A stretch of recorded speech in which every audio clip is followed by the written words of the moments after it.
Okay. All right. Hello. Hello. Good afternoon. Okay. Yeah. Thank you. Thank you. Hi.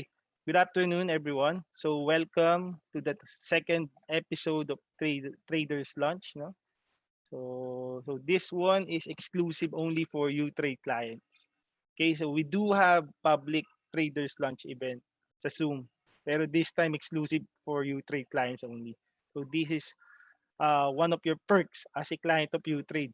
Okay. So kumustahin natin yung market ngayon, no? 'Di ba? The aim of the traders lunch is to monitor the market in real time and to cater to your questions. Okay? Kung may question kayo regarding sa stock positions nyo, kung may binabantayan kayong stock. So this is the perfect avenue for us to monitor the market. At yun, you can ask questions later on, no? Para sa regarding sa mga stock picks or any stocks na binabantayan nyo ngayon. Okay? So, let's see guys. So, right now, so let's monitor muna the overall market, no? Right now the market is up. Okay, the market is up as of 12:07 p.m. As of 12:07 p.m., the market is up by 41 points at 6797.05, no? 6797.05, up tayo ng 41 points. Value turnover is around 5.9 billion. Okay. So there are 124 gainers, 94 losers, and 42 unchanged. Okay, so if you're wondering what I am using, so you might be wondering, no, ano tong ginagamit ko na platform. So this is the platform we are using uh, for agents, no, for agents, because I'm a registered stockbroker. No, I work for UTCAP. No, so this is what we use to monitor the market, to execute the buy and sell orders for our clients. Okay, so yun, reviewin natin, no. On the left side of your screen, this one, no, nakikita nyo ngayon. So these are the top gainers, no. I filtered them for us to monitor the top gainers, no. And on this one, uh, on this part of the screen are my watch list, no. These are my personal watch list na binabantayan ko. So some of these stocks you can observe are included sa traders game plan, no. So most of my watch list are the stocks that I am recommending sa traders game plan for all of you guys. Okay? So on the right side of the screen, no. So these are my intraday charts, no? 3-minute chart, 5-minute chart, daily chart. Okay? All right. And on the upper part of the screen, as you can see, ito yung ticker. Okay? This is how I monitor the market. Sometimes I monitor kung may sa ticker, no? Pag mabilis siya, pag may nakita ako na gumalaw yung stock ko, binabantayan ko sa ticker, uy, ma-alert na ako. Okay, bukod sa charts. Okay, so let's review first the market, no? Let's review the index to be exact.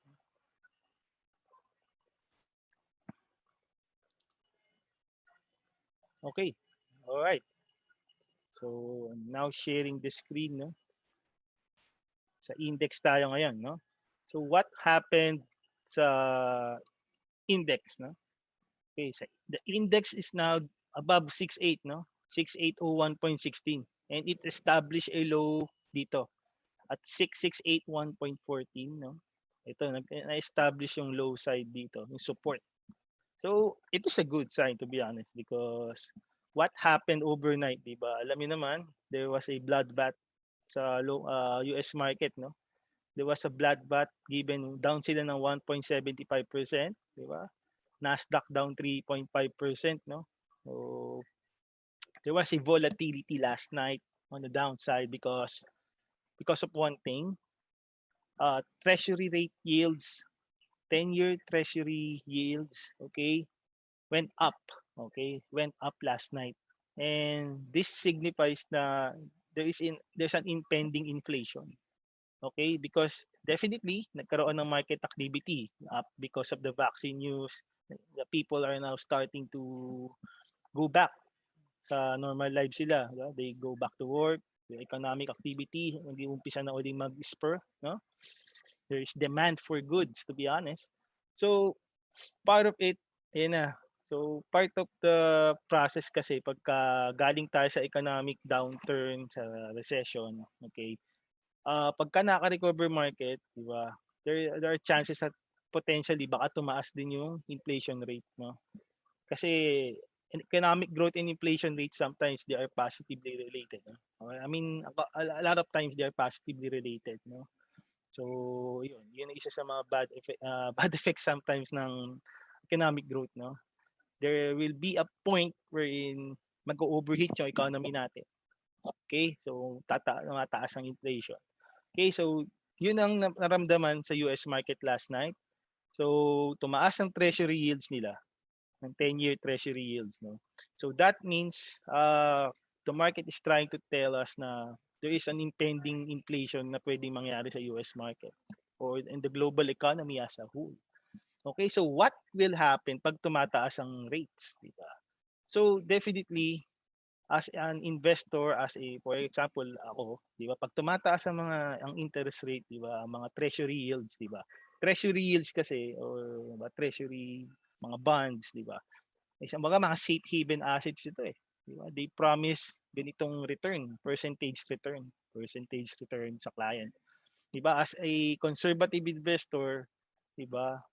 But di ba, sometimes napapaisip ka pag tumataas yung bond rates, di ba? Pwedeng doon may allocate yung ibang investments mo, i-diversify, di ba? To be the term diversify. So possible 'yan. Kaya nayanig yung market natin. Nayanig yung US market because tumaas yung rates, possible some investors might allocate their funds from equities, from stocks to bonds, di ba? Given ina-anticipate nila yung inflation. And when it comes sa return naman, pag tumataas ang interest rate, di ba? Pwedeng sabihin natin na medyo expensive na tong equities, di ba? I might transfer na lang. Doon ako sa conservative side muna kasi ginagaranti na to. Treasury bonds naman ito, government bonds, di ba? Yields, di ba? Mataas yung yield nila. So that explains ba't naging red ang US market. Okay, but this doesn't mean na, game over na ba bull market or game over na ba yung market recovery, no? I think this is just a part of the volatility. Okay? This is just part of the volatility given, syempre, kaka-all-time high lang sa US market few days ago, no? So, there is part na kailangan din nila mag-correct, mag-pullback. Okay? So, yun ang dahilan kung bakit nag-red ang US market last night, no? Yun ang relationship between the treasury yields and the equity market in general. Okay? So, let's see. Let's go sa chart, no? Check natin sa screen share ko. Tama ba? Okay, so index-wise, yan. We established a support here at 6681.14. So this is a good news, no? Nag-hold yung critical support natin at 66, no? Di ba sabi nga natin, dapat ito na talaga yung technical range ng market in the short term. 66 support, 67 support, and resistant at 7,072. So this is a good sign for us, no? Na lumalaban yung market natin. May support tayo sa 66 at 67. And right now, 6798 point, 68 na siya ngayon. Okay, so yan. So continue to trade the range, no? As long as nag-hold yung 66 and 67, I think you can do some intraday volatility trades, no? Pwede kayo mag-buy the dip pagka may mga sudden panic, particularly yung first 1 hour of the market. First 1 hour of the market will provide you opportunity to buy the dip. Okay, so yun yung sa mga learnings natin, no? If you watch our webinar few days ago, no, 'di ba tinuruan ko kayo ng mga intraday dip, no? For example, dito, no, 3 to 5 minute chart, no. So, monitor niyo lang palagi yung 3 to 5 minute chart o 5 minute chart for example. If you see a support level na at napansin niyo na green candle na, 'di ba? 'Di ba nag-open ang market a while ago, yan, no? Nag-open siya on the red, no? Open at 6718, it went as low as 6681.40, and after that establish yung support there at naging green na ulit yung candles, no? So yan, diyan natin napansin nag-market bounce na. So monitor the charts intraday basis to spot reversals, no? To spot potential trend reversals sa daily, no? 'Di ba? So monitor niyo sila intraday, 3 to 5 minute charts ang preference ko para malaman niyo kung kailan na magre-reverse, no? So, yun. Okay, so I think most of you, tingnan natin, di ba? I think most of you might ask, ano nangyari sa market ngayon? Okay, screen share ulit natin. Okay, balik tayo sa ating special trading platform. No? So top gainer natin ngayon si LR Warrant. No? So si LR Warrant ngayon doing 2 pesos. No? It went as high as 2.98. Yeah. So yun. Previous niya was 1.03. Okay, so reviewin natin si LR Warrants. No? So bakit siya tumaas? No? So just by looking at the chart. Okay, screen share, chart. Tingnan natin. Ito, si LR Warrant, LRW.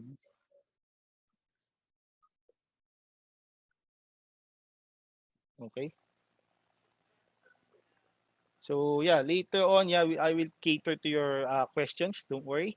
So mahaba-haba ang session natin as we wait for the pre-close. Okay. So ngayon, review mo natin what happened sa ito, top gainer kasi siya for today. No? Top gainer siya for today. So technically, LR warrants, but siya walang ceiling. Di ba? Napansin niyo wala siyang ceiling. So basically kasi walang ceiling ang market, ang stock. For example, pag na-lift siya sa suspension, or pagka nag-trade listing by way of introduction, 'di ba? And alam ko warrants. Itong warrants wala talagang ceiling to be I think based sa rules 'yan eh. So check natin yung edge, 'di ba? Meron bang mga na-suspend ba yung LR warrants? 'Di ba hindi naman, no? Based dito sa edge. Based sa edge, no? Wala namang suspension alert, halt and suspension alert, no? So definitely nag-trigger kay warrants na ba't siya nag-spike ng ganyan more than 50% ceiling sa common stock.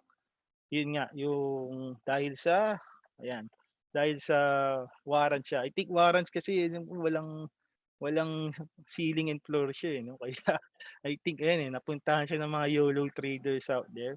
So yan, naging highly speculative siya. Ayan, di ba?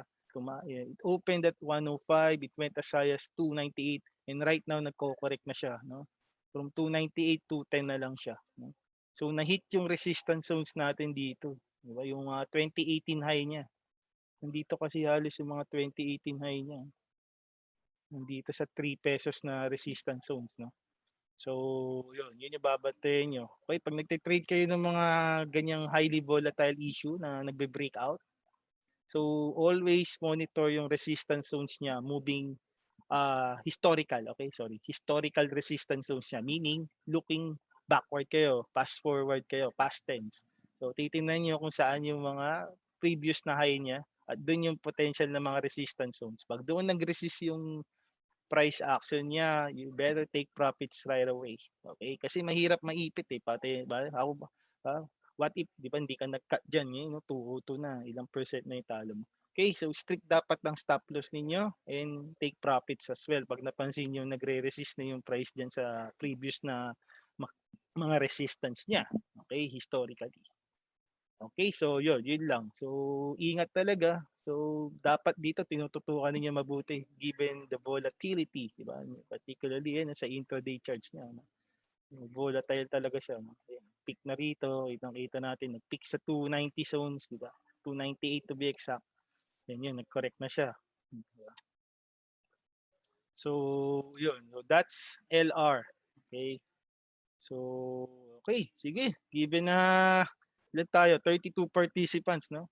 So I think that's all I can cover, no? Sakali. Given naghihintay tayo ng pre-close and closing, no? So the floor is now open para mga questions ninyo guys. So the floor is now open if you have questions. Okay, tingnan natin kung may mga stocks kayo minomonitor. Okay, tara. Tingnan natin isa-isa. Okay, I'll start on this one, no? So meron isa na si Jardine Buenviaje. Hi Jardine. Okay, so check natin. Okay. Okay. So check natin. Check natin yung mga questions niyo. Okay. Alright. So GT Cup. Wow. Ayos to. Dami okay to. Ayos yan. Si Jardine. Okay. So question niya is GT Cup, ABA, MRC, ASEN, AG, MBT, ICT, SEC, BEI, CHP, and Home. Okay? Aggressive to Ayos dami yung binabantayan. Okay yan. So, let's see, answer natin live. Okay, umpisa ko na si Jardine. So, balik tayo dito sa screen 2. Okay, so yan. Tingnan natin. Ito yung mga questions. Real-time question Q&A tayo. Okay. So, real-time Q&A tayo while we are waiting for the pre-close in the market market closing prices. Okay. So, silipin natin itong GT Cup. Okay, umpisa natin si GT Cup. Okay. So, ayan. So, si GT Cup, so, technically, it's still in a range. No? So, nasa support zone siya ngayon, ideal support zones na gusto ko, no? 534, maganda dyan, no? Diyan kayo bibili. Anything below 540, no? 534 up to 510, no? Kasi ito ngayon yung technical range niya, no? 534 support, 510, 510, resistance sa 576 and 60.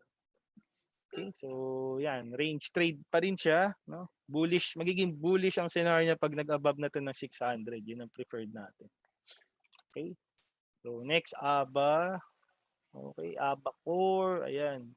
So si Abacor at the moment, ayan, bumigay yung support na ideal natin sa 170, no?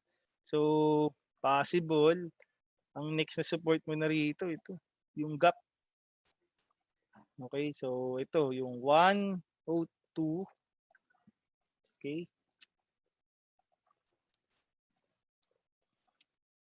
Alright. Teka, gising ko lang para mas makita niyo yung screen. Alright. So, sa Abacor to, tingnan natin yung support dito, no? Sa 102. And ito yung gap. Potential kasi may gap tayong i-fill dito. Okay, gising ko muna yung mga MAs para mas malinaw. So, may potential gap dito, guys. Oh, 0.96 pa. No, yun. Talagang mukhang i-fill niya yung gap, no? Yung gap support dito. So, watch 102 and 0.96 kung sa support zones. Resistance naman natin, ayan, dito. 120, 120 and 128. Okay.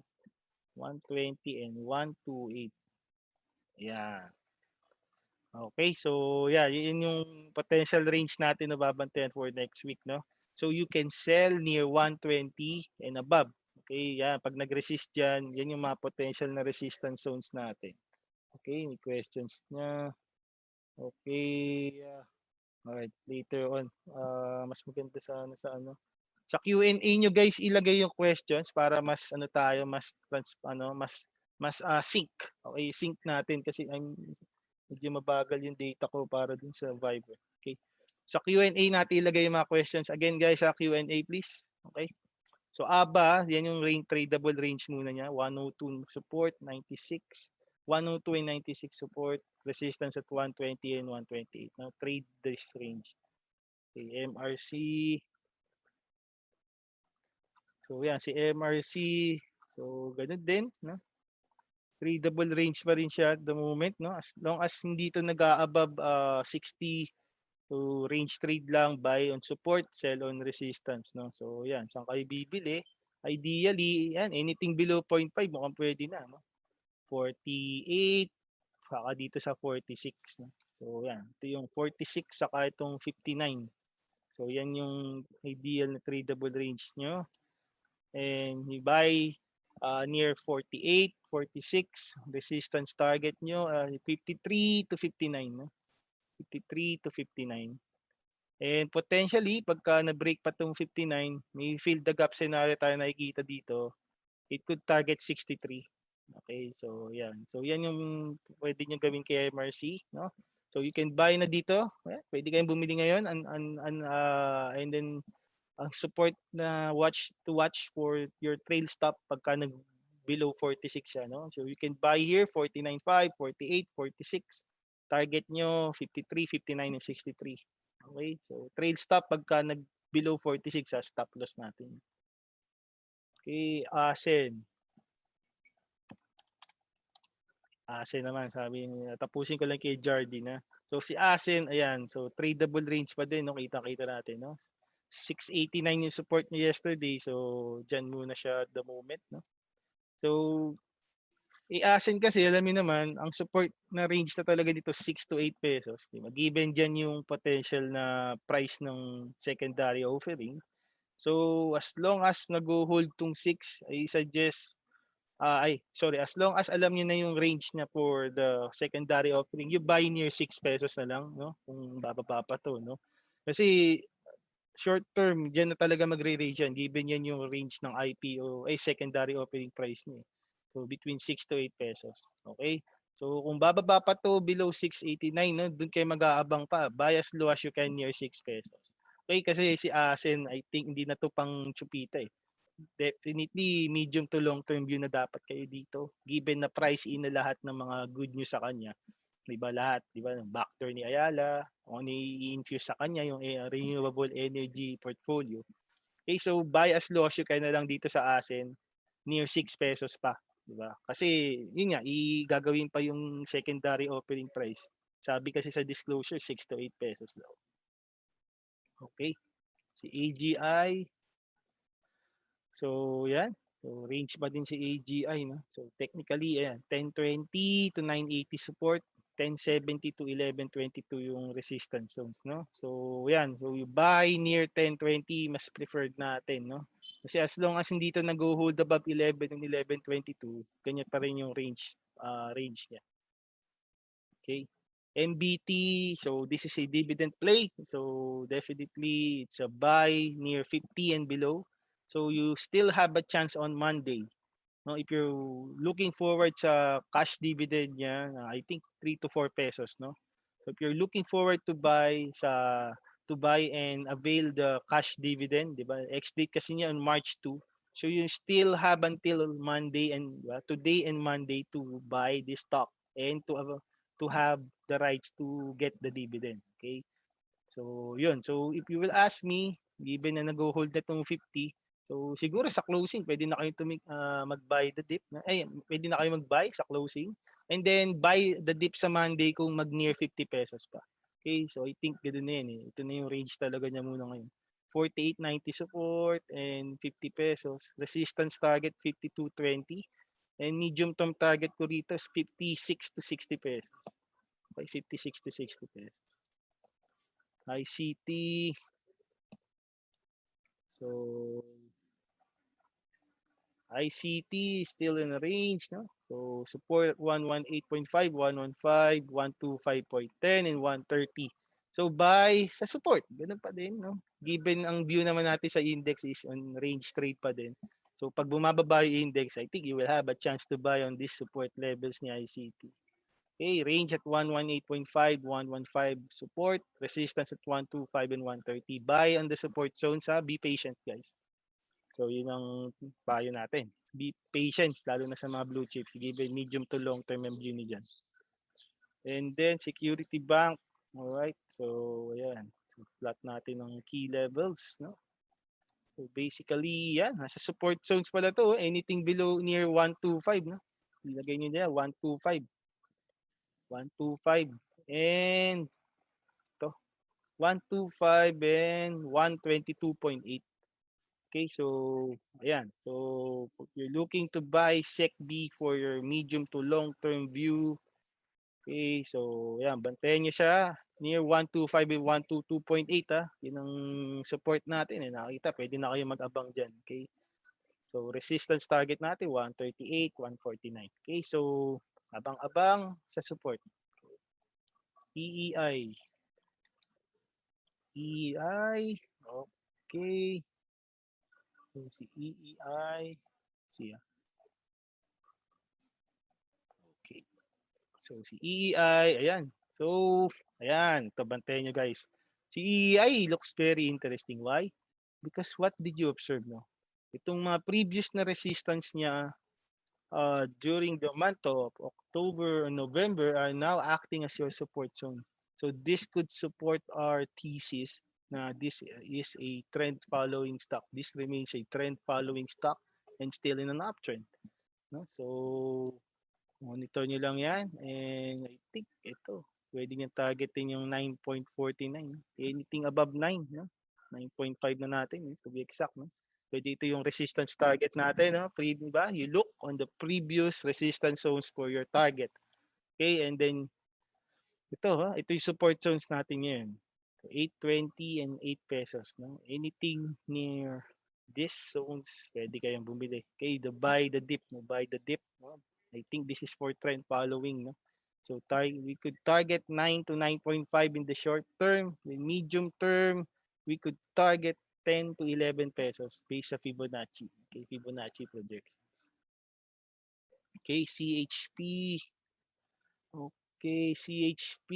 Ayan, so medyo downtrend pa kasi siya kaya hindi ko ma-recommend. No? So, CHP remains in the downtrend. No? So, watch nyo lang to 125. No? Dapat 125 and 120. Dapat mag-hold na yan. No? So, dapat mag-hold na itong mga resistance zones dati no? That could act as your support. 125, 120. And, ayan, 140 resistance, 140, saka itong 147. Okay? So, yun. That's for CHP. No? So if you're asking me CHP, given the downtrend siya, if you still have CHP, medyo sell on strength. No? Kasi gusto ko kay CHP para i-recommend ko ulit, dapat mag-above na to ng 150 to 160 man lang. Unless it stays above 150 to 160, i-recommend ulit natin ito. Pero right now, ingat muna. Kasi medyo downtrend pa siya. Lalo na pag nag-breakdown to below 125, 120, baka next na itetest na ito, babalik na siya sa 117 pa. Okay? So, yun. Ingat-ingat muna. Next, home. Ayan, si home. Ayan, I think okay ito. Oh, ayan. Ako, di pala. So, si home, di ba, na hit yung resistance dito. So, may resistance talaga siya at 9.50. 9.50. 9.50. Saka right now, natin dito na. Ayan. 8.49. Yan. Yan yung mga resistance zones natin. No? So, dapat yan, bumalik siya. Anything above 850 and above para maging healthy ulit. No? So right now, ito, tinetest yung support zones dito sa 782. 782. And next should be at around, ito, ano pa yung support dito? 770. So, dapat hindi na siya mag-below 770. Marespeto dapat yung support zones nung November 2020 para masabi natin na pwede pa siyang lumaban. No? Kasi if mag-below 780, 770 pa yan, babalik yun na 7.5 based sa Fibonacci natin, no? Projections. No? So, yun, ganun muna siya. Kailangan pag ang bullish indicator natin dito kay home dapat mag-above 8.5 siya. Okay, mag-above 8.5 siya para i-retest to. 8.29 to 8.5 dapat mag-above siya ron para maging bullish ulit yung bias natin para balikan tong 9.5. And eventually, baka pwedeng balikan tong IPO price pa, no? 1078 and above. Okay, but right now, watch these support zones, no? Dapat hindi na siya mag-below 770. Otherwise, yan, babalik na ng 750, 730 yan. Medyo bearish bias tayo. Okay, bearish bias tayo unless bumalik to ng 8.5. Kasi ganyan yung trend na nakikita natin. Okay, dapat mag-break na siya out of that downtrend channel. Okay? So, si Vulcan, pasilip daw, sabi ni Sir Bernie. Okay, Vulcan. Vulcan, so bearish ako given nahihirapan na siya mag-recover, no? Nahihirapan siya mag-recover, di ba? So, medyo bearish scenario tayong kay Vulcan. Even unang-una nag-breakdown na siya sa uptrend channel na pina-project natin the past few days. So, yan. So, support ngayon 265. At eventually, pag nag-breakdown pa sa support yan ng 265, ito na, itetest na to. Possible mag 240 levels pa siya. 242, 243. Ito mga previous na resistance. Baka yun yung mag-act as support. So, medyo bearish ako kay Vulcan given its inability to stay above at least 3 pesos. Diba? Gusto ko kasi at least mag-hold siya 290 to 3 pesos. Okay, so ngayon, possible yan. Bounce play na lang mangyari sa kanya. So, look to sell, di ba? Unless hindi siya mag-above 3 pesos, look to sell pag near 3 pesos level na siya. Pagka nag-resist na tong 2.99 to 3 pesos levels, I suggest look to sell na yan. Look to sell si Vulcan. Kasi baka bumaba pa to ng 265 o 243. Okay? So again, pag nag-resist pa tong 2.99, 3 pesos, hindi na siya nag-stay above yan. Look to sell na kay Vulcan na. Sell on strength muna. Ayaw niya mag-bounce eh. It's very tricky. Ganyan. Yun yung resistance zones niya ngayon, 3 pesos saka 318. Okay. Wait lang guys. Hanapin ko lang yung pang share screen ko. Nawawala kasi.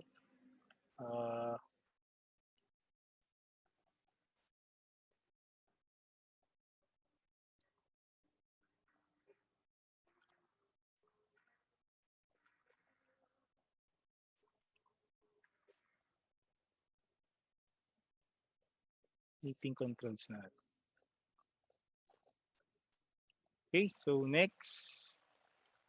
Hi Sir Chris. Good day. Yeah. So Sir Butchat, masasuggest ko talaga you continue to sell on strength na lang muna. So sabi ko nga sa CHP, so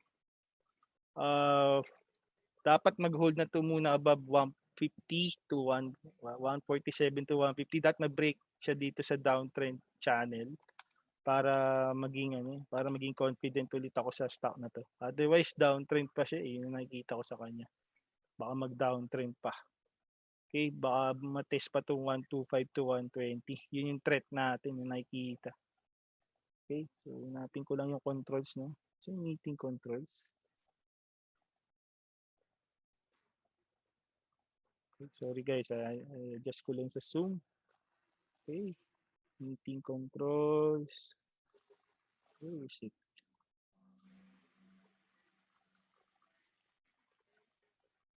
Wait lang guys, wala yung meeting controls ng Zoom. Okay, para ayun, share screen. Well guys, ayan, gusto ko ilagay dito para mabantayan ko mabuti yung natin, yung share screen. Okay, so right now I'm sharing the screen. So si CHP po so ingat muna. As much as possible, hindi ko po masasuggest mag-average down pag downtrend. Every time na nagda-downtrend ang stock, ang gusto ko pag ganyan, you either sell on strength na muna. Okay? Mas magandang i-average down ninyo yung mga stocks na that are still in an uptrend. Diba? Yun yung mga minomonitor natin to continue to buy the dip sa traders game plan. Okay? So yun po. CNPF is Elgin. So CNPF remains in a range, no?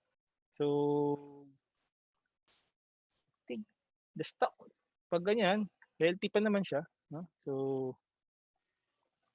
resistance natin 19 and 1936, support near 17 and ito 1758. So range trade scenario, pag ganyang range trade scenario, you continue to buy on support zones, no? As long as hindi pa siya nag-break out of the range, hindi ganyan pa rin yung behavior niya. Okay? So you want to buy this, accumulate as low as you can near 17.5 and 17.10. Okay? IRC, PBGI, IRC, yan. So stock din siya sa range, no? 140. Yeah, support at 140 and dito 140 and 136. So yan, ganyan muna behavior ni IRC. 140 and 136 support zones and 165 to 172 yung resistance target niya. Okay, so based naman sa fibs niya sa projection, as long as nag-hold to above 139, I think this stock remains healthy. Problem lang talaga ang consolidation niya in the short term, no? So pero medium term wise, I think this stock remains healthy as long as mag-hold to above 139. Then potential target dapat nag-break na siya sa 172 and 178 resistance zones. Okay, para balikan niya tong 2 pesos levels. Okay. So yun ang makikita ko kay IRC. TBGI, no? I think yan. TBGI. Nasa support zone siya ngayon, no? So, yung na-fill na yung gap niya near 46, no? 46.5. So, yan, range trade na lang siya. Buy near 465, sell at 50 and above, 50 and 53. Trail stop nyo pag nag-breakdown pa siya below 425. Okay, so yun, ganun, range scenario lang din. So bullish tayo kay TBG ay dapat mag-above 53 to 55 na ito para ma-negate na yung downtrend bias natin. Okay. I'm thinking entering APL, Carlo Magno. So si APL, di ba? Pag ganyan, range trade scenario siya, di ba? So yan. Pwede naman ngayon, suggest ko, you can buy near 25 up to 235. Diba? Yun yung support zones kasi natin. Then sell ka lang 26, 27 and above. No? So, kasi ganyan, range scenario na rin muna siya. Unless it stays above 29 to 30 na resistance zones, yun yung bullish buy, magiging bullish sa uptrend ito. So, ngayon, pwede mo siyang i-range trade. Given you can buy on dips na dito sa support zones, 255, 255, 235. And then sell ka on the bounce on Monday, particularly pag nag-resist pa yung 27 and 28. Okay, pag nag-break above 27, 28 siya, yeah, you can hold. Kasi pwede nang targeting itong 29 and 30 na resistance. Okay, so yeah. Yeah, pwede. If you will ask me right now, enter pa, APL, pwede. Basta please lang yung stop pagka nag-breakdown below 235, dapat naka-ready rin yung stop loss natin. Okay? And prepare din to take profit sa resistance zones. Okay? Yun ang maganda kasi range trade siya eh. So, yeah, pwede mo siyang chupitain pag ganyan. FA and load. Okay, short term. Marion. Hi Marion. FA, ayan. So si FA, ayan, if you will ask me sa FA, ayan, dyan yung support kasi niya ngayon, ano? 282. Dito, nag-low siya today sa 282. So maganda diyan kayo bumili near 282. Saka dito kung bababa pa siya near 277. Okay? So si FA, ang suggestion ko rito, huwag kayong magiging aggressive na mag-buy up. Mas much as possible, you buy the dip na lang. Buy on dip sa support zones dito. Bantayan nyo yung 277, 282, saka 270 na zones. Diba? Pwede doon na lang kayo bibili. Buy the dip. No need to be aggressive. Tinan nyo. Diba? Nag 3 pesos siya kanina. It went as high as 304. Pero right now, tinan nyo, 293 na lang siya. Okay? So, yun. So, buy the dip So, I think healthy pa naman siya. Wag lang to mag-below 245. Okay? Wag lang siya mag-below 245. As long as nag-hold tong 265 sa Fibonacci retracement natin and projections. So, yeah, I think this will be healthy. Okay, as long as nag-hold tong 265. So, yan. Tradable range yun talaga yan. Range trade.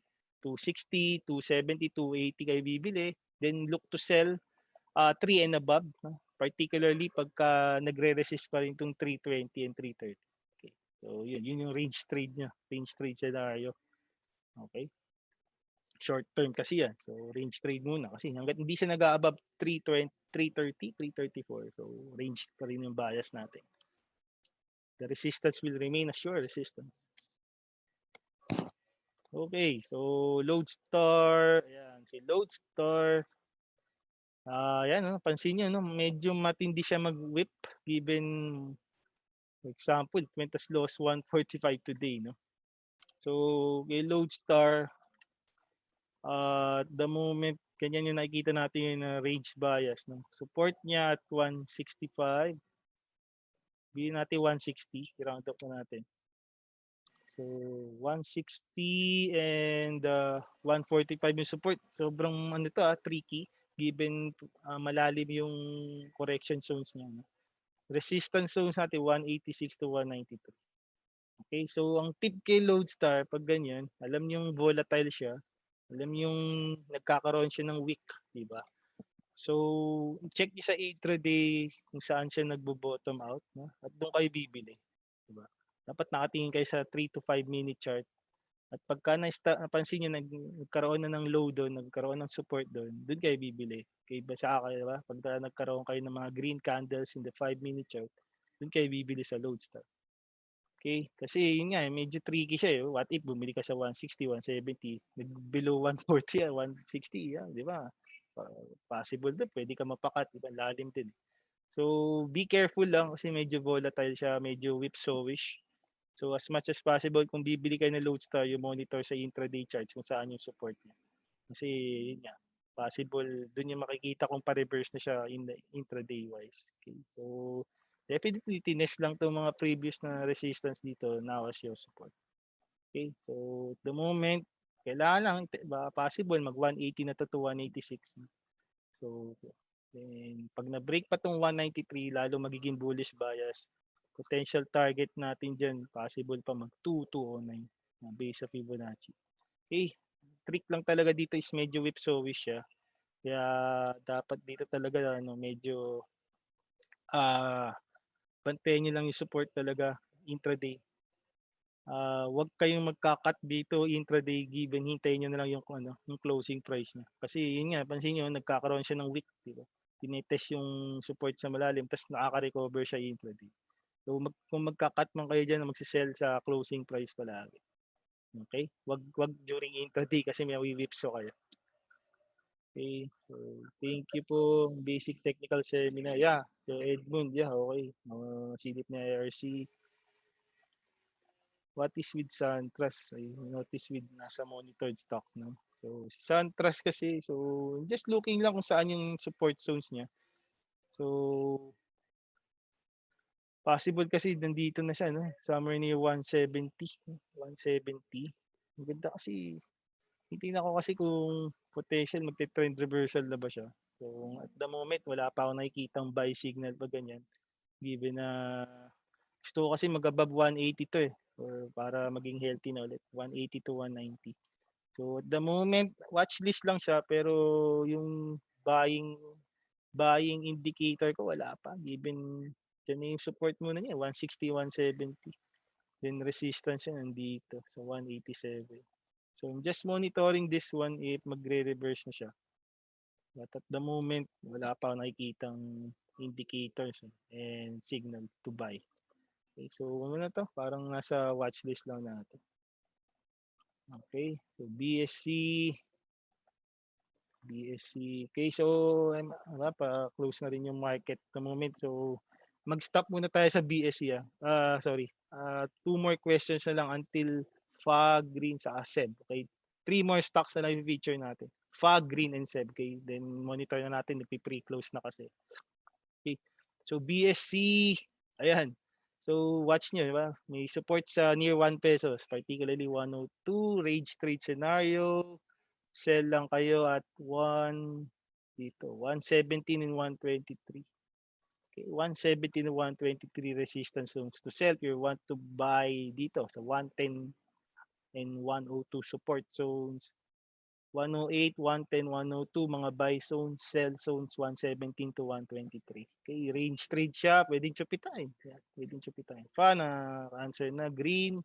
So I like green given trend following candidate siya. I like green given nag-breakout na siya at nagkaroon na ng 52-week high ngayon.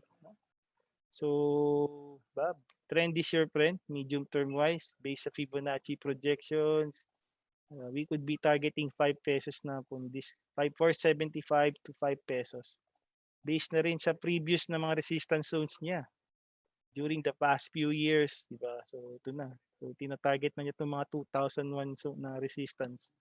Tingnan niyo sa higher time frame, monthly, weekly chart. So dito nagta-target ni Green, no? So good sign 'yan, good sign si Green. So buy as low as you can. Near yan, saan yung mga previous na support niya, nag-hold na tong 385, no? So potentially 4 pesos na siguro yung support niya and saka itong 420. So buy near 4 pesos and 420. Okay, if you want to buy the dip. So the previous resistance dito should now act as your support zone. Then eventually we can target 475 to 5 pesos next week. Okay. So next, okay. Last stock to feature, it will be PX. Okay, sorry guys so short time natin, no? PX. So, yan. So, PX mining. So, hindi ako bullish sa kanya given ayun nag-breakdown pa siya sa support zones. Ay, sorry. Sorry, my bad. SEB pala at the moment. Sorry, PX tuloy. Cebu Pacific. Sorry, my bad. The moment, ayan, mukhang X-date pa to. Okay, so at the moment, nag-breakdown siya sa identified support natin, 47.45. So, potentially, ito na yung next sa support zones niya. If you want to buy SEB, bantayan nyo na sa 43.90. 43.90. Ay, sorry. 40, 42.70 rather. 42.70. Okay, and itong gap pa niya. May gap kasi dito guys eh. Diba? Gaps are meant to be filled. May principle tayo sa technical sa ganyan. So, for medium to long term ang gusto ko dito sa SEB. Okay, alam naman natin, eventually makaka-recover ang industry nila. Pero not, di pa ngayon, siyempre. Kaya mas maganda dyan, wag muna aggressive sa pagbili. Dahan-dahan lang muna. At slowly accumulate lang. Particularly sa mga identified na support zones natin ilagay. Okay? So kay SEB, gusto ko mag-accumulate kayo near dito. Bias loss you can near 42.70 at dito sa gap pa near 40.60. Mas maganda dyan. Okay, so be patient, diba? Yun ang gusto ko, yun ang masasabi ko kasi based sa chart naman niya, hindi nag-hold yung 50 pesos eh. So possible ma-retest tong gap.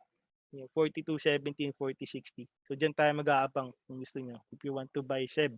For medium to long term to hindi to pwedeng, hindi ko masasuggest na chupita to eh. Possible given kasi nag-a-attempt pa lang siya mag-trend reversal. Okay? Alright, so let's go sa ating magic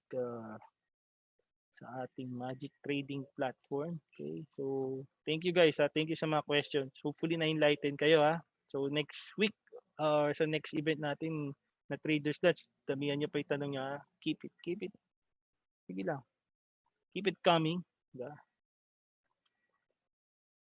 So let's go back sa ating magic trading platform. So yan, the market closed at 6794.86. 6794.86, up siya ng 38 points or 39 points. So ayun. Value turnover is 12 billion, no? 12 billion value turnover. Gainers 121 top gainers, losers 96, unchanged 42. Okay, so yeah, top gainer natin si LR Warrant pa din, 94%. Then FES 24%, MAH, A and B, no? 325 and 308, 19 to 18% apiece. So, yeah. Greenergy, yun, may nagtanong a while ago, Green, no? So, si Green 460, ba? Galing, ha? Congrats. Ganda si Green, no? Di ba? So, if you watch yung ano natin, no? Di ba, ni-recommend natin yan last weekend, no? During the outlook, no? So, congrats sa mga nakapag-buy the dip. Si Dito, yeah, looking good, no? 16.40 naman siya ngayon, no? So, I think si Dito, pag si Dito, yung suggestion natin yung kay Dito, no? Diba, di ba? TGP, kumusta? Finalo niyo ba yung buy the dip reco natin, yung 1540, no? Diba, a while ago, nag-recommend tayo dyan eh. This morning, no? Sino nagbasa ng traders game plan this morning, no? Traders game plan this morning. So, yan, dito. So, we recommend buying near 1542 and 1440. Objective of selling at 1742 and above, no? So, kumusta? Nakapag-buy the dip ba kayo today sa dito? No? Given it went as low as 15 pesos, no? 15.12. And right now, it closed at 16.14. No? So, yan. So, definitely, this is our range na ngayon kay dito. No? Support at 15.12 and 14.40. So, we're now looking to test the resistance next week. Possible, kung ka mag-stay above 16 ito, possible baka i-test tong 1742 and eventually i-fill the gap scenario somewhere here sa 1780. So yan muna yung target natin. Okay, sa mga nagsasabing magte-20 agad si dito ngayon next week, wag mo nang paniwalaan, okay? Okay, mag-ingat sa mga hyper sa social media because definitely we still have to monitor the range of this stock. Hindi naman pwedeng i-declare natin agad na ay 20 pesos na yan. Okay, so right now we need to observe this range muna. Support at 1512 and 1440. Resistance at 1742 and 1780. Okay, dito needs to hover this range zones. And if it stays above 1780 ulit, ayan, potentially yan, i-retest na yung 52-week high natin at 19 and 20. Okay, but at the moment, yan, you have a chance to buy dito hanggat hindi pa siya nagse 1742 and 18. Okay? So mas maganda buy the dip pa rin. If it goes below 60 next week near, diba? 1550, 1512 doon tayo bibili. Okay? Bantayan lang natin itong mga support zones. Okay? And monitor nyo rin sa intraday para malaman nyo kung nagre-reverse na siya. Diba? For example, si dito, no? Nag-reverse siya at exactly 11:25, no? Ay, sorry. Nag-reverse siya at exactly, ayan, no? 9:30 lang pala, 9:35, no? Na-confirm na yung reverse. Open lang, talaga may nagpanic nung open. And may open at 15:30, it went as low as 15:12. Yung first 5 to 10 minutes, yun, na-confirm na yung bottom dito. Tapos nag-stabilize na si dito. So maganda yan. Gusto ko mag-stabilize siya para maka-enter pa tayo. Okay, no need to rush. I'm entering dito. Buy in tranches pa rin. Mas maganda sa mga support zones. Buy as low as you can yung mga tranches niya. Okay, dito kasi I don't think it's game over given this trend. No? Alam mo naman, in the medium term, uptrend pa siya. So, ganyan talaga. May cycle kasi si dito na pag nag-new high siya, magko-consolidate muna siya ng ilang weeks o ilang days. No? New high, ko-consolidate ilang weeks, ilang days. So, potentially, yun yung pwede niyang gawin ngayon. So, possible 1 month muna magpahinga, di ba? O ilang weeks. So, you have a chance to buy sa support zones niya. And hopefully, itong previous na mga na resistance niya rito nung January, ito na yung support zones. No? Mas maganda, ideally, ito na. 1440 to 1470, yan yung support zones natin kay dito. 1440, 1470 at 15 pesos. Okay, so yun nababantayan natin kay dito. Buy as low as you can, no? Buy sa support zones pa din.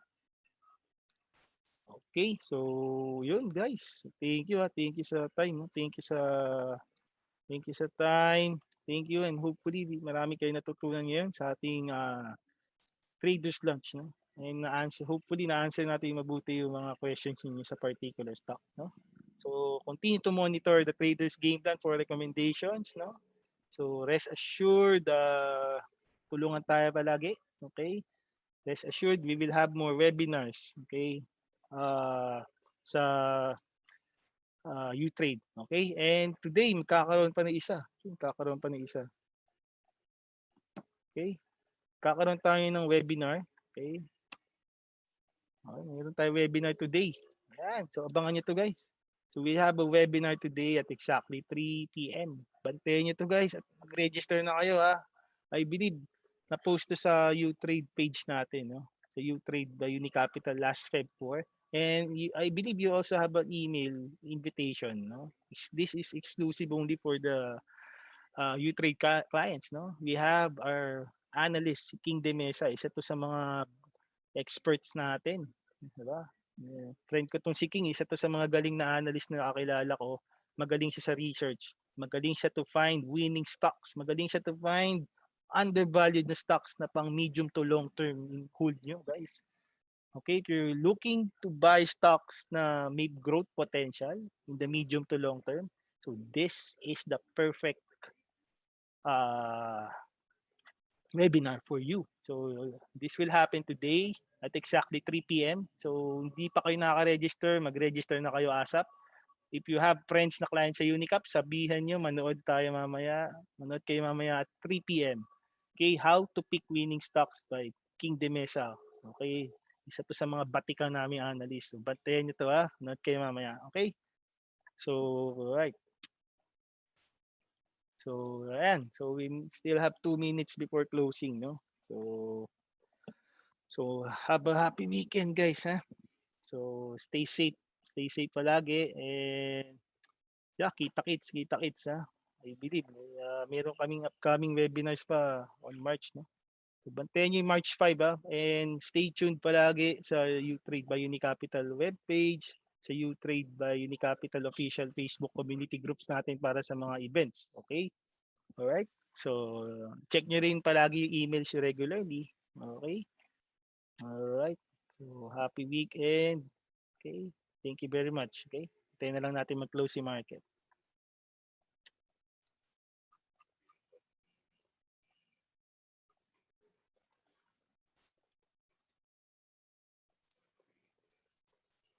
Okay, pa ba?